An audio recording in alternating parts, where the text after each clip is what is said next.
Dominique de Villepin, candidat à l'élection présidentielle, ancien Premier ministre bien sûr, merci d'être notre invité. Vous vous êtes lancé dans cette bataille, les 500 signatures, le sésame pour être vraiment candidat, vous êtes certain de les avoir? Ça monte rapidement, les choses progressent.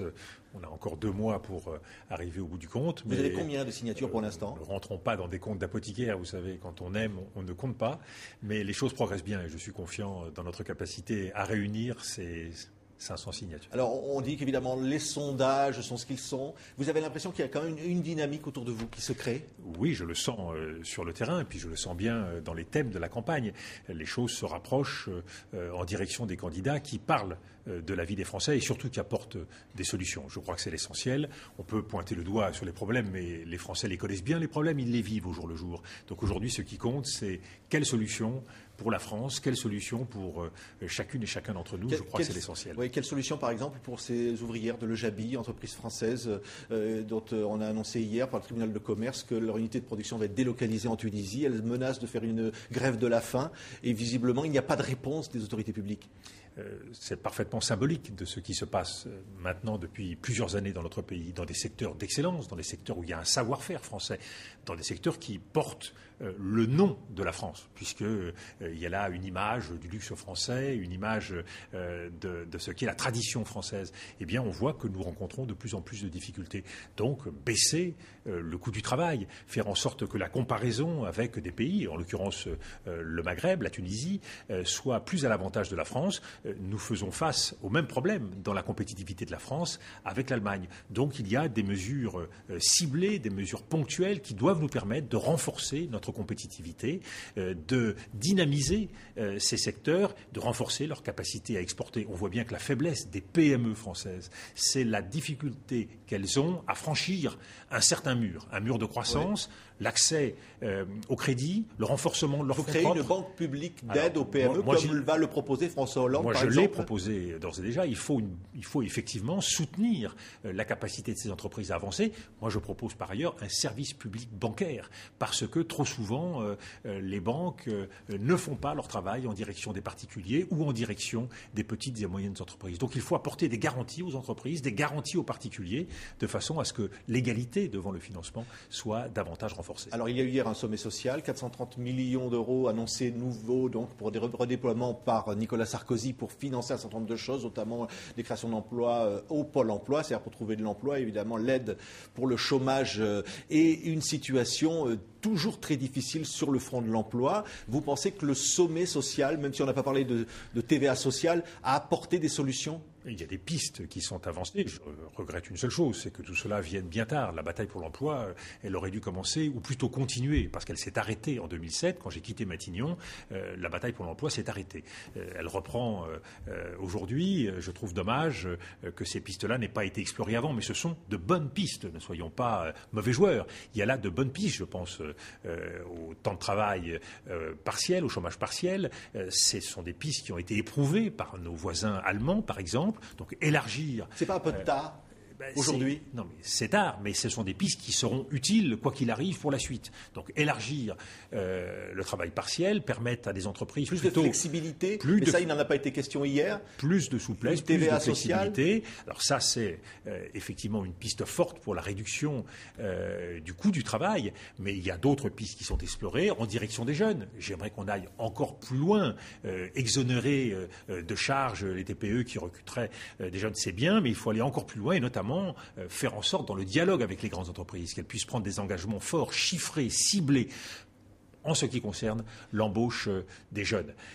Je crois que la grande priorité de l'action aujourd'hui, compte tenu de ce que nous voyons, de la récession, compte tenu des difficultés que rencontrent les entreprises, c'est les petites et moyennes entreprises. C'est là qu'est le vivier, le réservoir d'emploi. Donc, il y a une exonération de charges prévue pour 6 mois. Ça va dans le bon sens. Il faut comme le dit aussi François Hollande, peut-être aussi une égalité fiscale entre les PME et les entreprises du CAC 40. On voit bien que la taxation, l'impôt sur les sociétés n'est pas le même selon la taille de l'entreprise. Et il est exactement l'inverse de ce qu'il devrait être. Les plus grandes entreprises devraient avoir une taxe plus élevée. En l'occurrence, l'optimisation fiscale leur permet de tirer avantage de leur position de grandes entreprises. Oui. Et les PME se retrouvent, elles, à payer plein pot l'impôt sur les sociétés. Xavier Bertrand critique votre proposition de 37 heures provisoires de travail hebdomadaire. Il dit que ça va faire baisser le pouvoir d'achat. Il est contre. Mais de deux choses l'une. où il y a un effort à faire, et il faut le faire, où il n'y a pas d'effort à faire. Si le gouvernement estime que les plans de rigueur qu'ils ont faits sont suffisants, nous savons tous qu'au-delà des 2 plans de rigueur qui ne sont pas suffisants, il faudra un grand effort pour les Français. Mais quand il n'y aura pas de 3e plan de rigueur, alors on ment aux Français. Bien sûr, enfin, tout le monde le sait, au lendemain de l'élection, il y aura un grand plan de rigueur. Il faut, et c'est ce que je propose, un effort exceptionnel. Je propose que les Français, enfin, voient les résultats de l'effort qu'ils vont entreprendre. Dans le passé, ce qu'on a vu, c'est beaucoup d'efforts et aucun résultat. Je comprends que pour les Français, ce soit très lassant. Donc, un effort exceptionnel sur 5 ans, le temps de revenir à l'équilibre et donc de supprimer nos déficits, ça me paraît un objectif réaliste et clair. Et à partir de là, faire en sorte que le temps de travail augmente. Il faut réduire le coût du travail, mais aussi il faut augmenter le temps de travail pour cette période de 5 ans, passer de 35 heures à 37 heures, bien sûr payer au taux normal les 2 nouvelles heures. Donc pas de baisse de pouvoir d'achat alors. Et la baisse sera extraordinairement limitée, mais une fois de plus, faut-il faire un effort supplémentaire ou pas ? Je reste convaincu que quand on fait des efforts dans la vie, on souhaite que cela soit utile. Je crains qu'aujourd'hui, les Français aient le sentiment que ces efforts ont été quelque peu gâchés, quelque peu stériles. Qu'en est-il de l'État impartial? Ce matin, Claude Guéant a répondu aux attaques d'un livre qui parle notamment des services de la Direction centrale des renseignements qui seraient espionneraient les hommes politiques. Il dit que c'est totalement faux. Il y a eu aussi une mise en cause de l'IGS, l'inspection des services, qui aurait également monté des dossiers pour mettre en cause des hauts fonctionnaires de la police qui déplaisaient à Nicolas Sarkozy.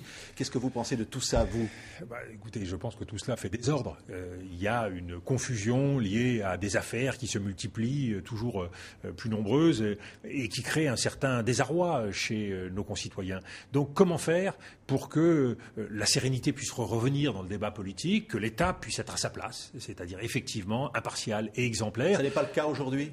Ce n'est pas suffisamment le cas, sans quoi il n'y aurait pas toutes ces mises en cause. Alors, il faut être honnête et de ce point de vue-là, il faut s'appliquer à soi-même cette règle d'impartialité.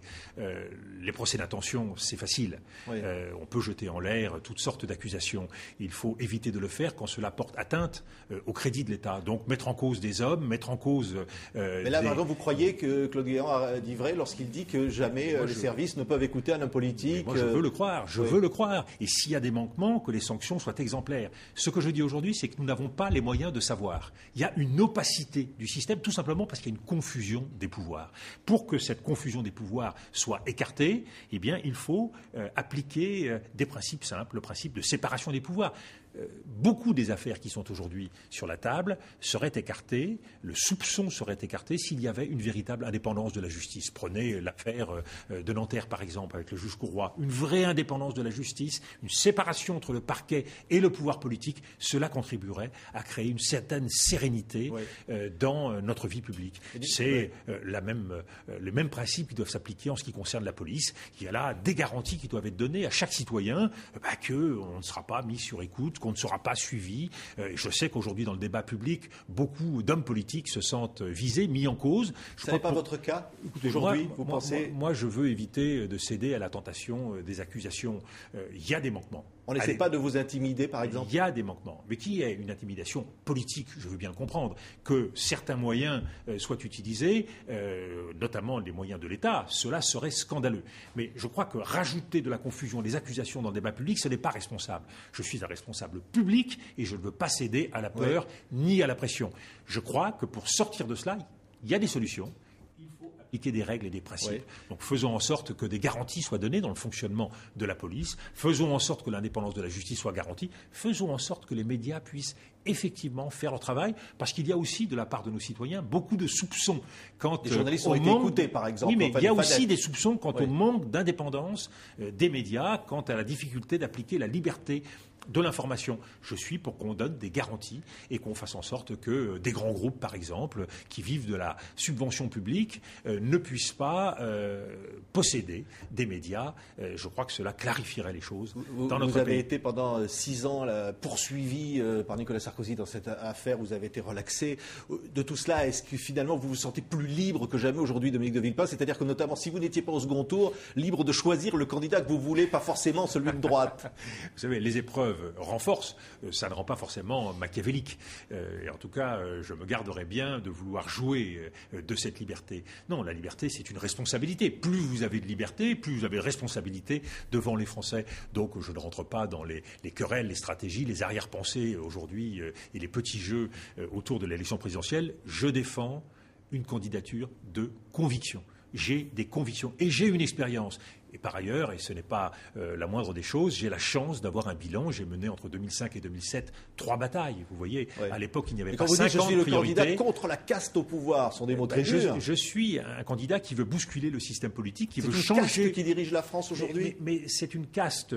Ce sont des gens qui vivent de la politique et qui ne s'interrogent pas suffisamment sur la capacité qu'ils ont à tenir leurs promesses. Et c'est pour cela que, dans la refondation politique que je propose, je souhaite que nous ayons un gouvernement restreint, 10 ministres, uniquement 8 à 10 régions. Ça veut dire muscler les territoires français, supprimer le cumul des mandats. Et comme je sais, par expérience, que la classe politique ne s'appliquera pas à elle-même ces propositions, eh bien, je souhaite que ces décisions soient prises par référendum, c'est-à-dire que c'est le peuple français qui doit trancher. Mais sans changer la politique, nous ne changerons pas les mentalités et nous ne trouverons pas les résultats, nous n'aurons pas les résultats que nous espérons.